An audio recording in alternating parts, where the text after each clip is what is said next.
Coming up with a single gag in isolation isn't necessarily easy, but probably a lot of people could do it if pressed. The really hard stuff is creating sequences out of interlocking gags, gags which feed into each other and create enough room for comic surprise that can be played out in a variety of ways. In Playtime, Jacques Tati does a lot of work with steel and glass, and many of his gags revolve around transformation. He uses the reflectiveness of glass and also its ability to disappear. During the destruction of the swank restaurant that serves as the film's turning point, Monsieur Hulot, trying to politely refuse to enter, destroys the restaurant door.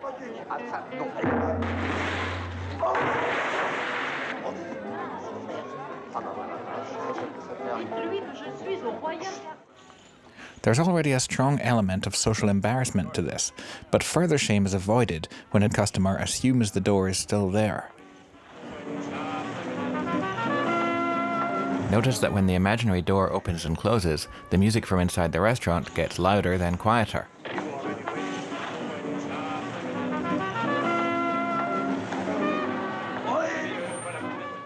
The doorman now embraces this confusion and actively pretends the door still exists.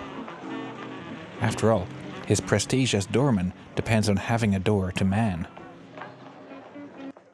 At this point, the door has divided into two things: the debris of the door, which is carried into the restaurant, and the idea of a door, which remains floating in more or less the same place. Since an idea is intangible, the doorman can actually carry his door about with him. Hulot is ineluctably drawn into the restaurant. He stuns himself on a pillar and is about to be ejected as a drunk when a customer recognizes him and invites him in. He has lost any sense of agency. Meanwhile, by a kind of auto-suggestion, the neon sign keeps directing drunks into the bar. And drunks are the only people the invisible door can't keep out.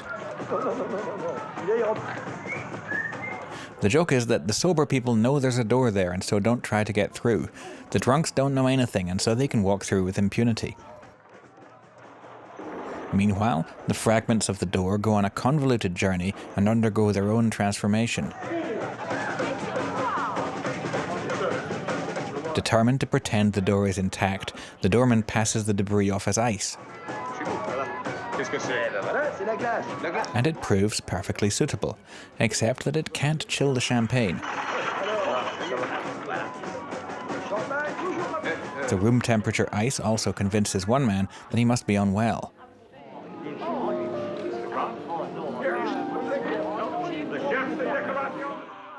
When he prepares medicine, Hulot drinks it, mistaking it for some novelty cocktail.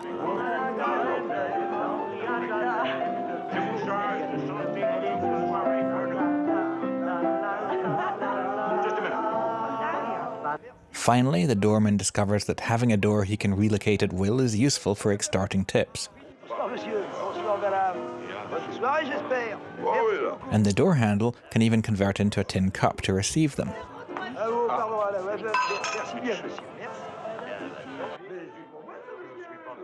At one point, he even convinces two men who have bumped into each other that they have instead each bumped into a door.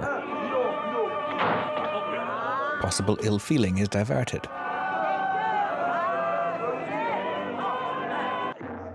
And all this from Hulot's initial reluctance to enter the restaurant.